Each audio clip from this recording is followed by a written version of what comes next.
Hello everyone, my name is Franz. I'm one of the librarians here at Beinecke Rare Book and Manuscript Library, Yale University. Welcome to one of our classrooms. I'm going to show you some of the materials Beinecke holds written by Roger Williams. First, the book you're reading in class and a letter written by Williams. And then in a second video, I'll talk about a couple of his religious works that we also have. So no need to bury the lead. Let's just go ahead and start with the reason why we're all here, which is, of course, a key into the language of America. One thing to note right off the bat is that this item doesn't actually belong to Yale. It belongs to the Pequot Library of Southport, Connecticut.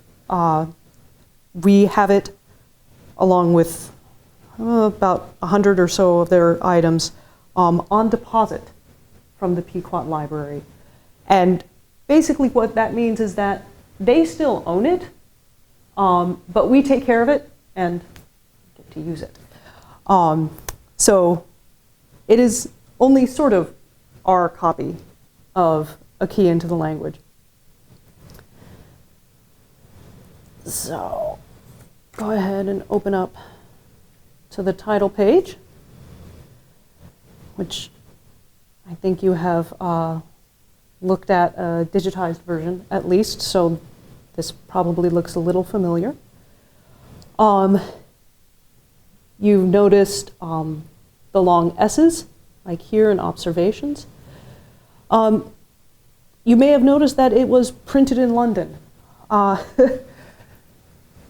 Printing in England's North American colonies started in 1640.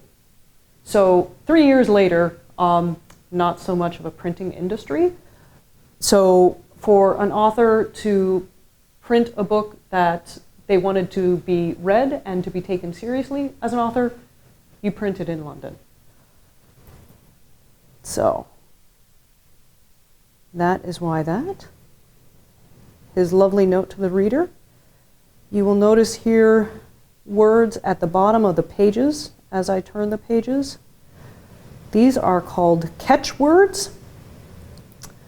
That, along with the, you may have noticed the A2 on the previous page, the A3, is so the binder knows the order of the pages, so that the book gets bound in order, because frequently the printer and the binder were two different people, two different shops. So it was important for the binder to know what order to put the book in. So here is the lovely start of chapter 1 on salutations.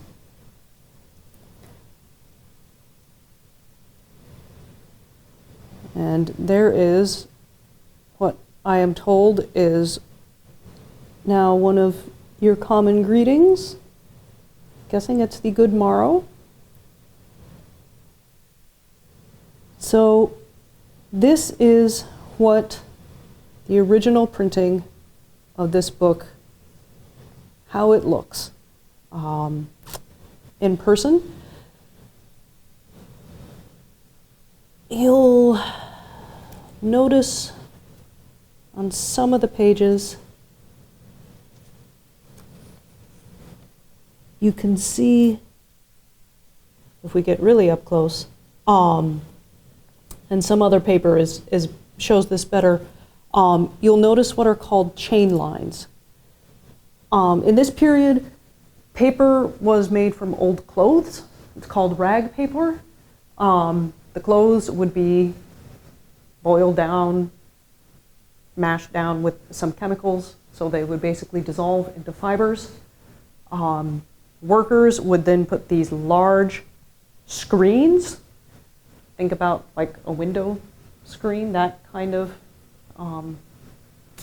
mesh. They would dip it into a vat of this material, pull the screen out, and then once it was just dry enough to move, hang it to dry, and that was how you made paper. It is actually, for all that it's made of really old clothes, it's remarkably good paper. It is remarkably durable, which is why we can still use and manipulate books and letters from the 17th century sometimes more easily than, say, a trade paperback, a cheap paperback from the 20th century. In the 19th century, there was a switch from rag paper to wood pulp paper, which was much more easily mass-produced. The only problem being is that trees are inherently acidic. So when you mash up a tree and make paper from it, if you don't de-acidify the paper then just kind of eats itself. So if you've looked at really old books, well, not necessarily that old, but older newspaper clippings and whatnot, and they're all yellow and brittle, and you try and touch them and maybe it flakes off a little bit, that's why. The acid in the paper is just eating away at it. But back to our book. So this book would not necessarily have looked exactly, well, would not have looked exactly like this for its first owner, whoever that was.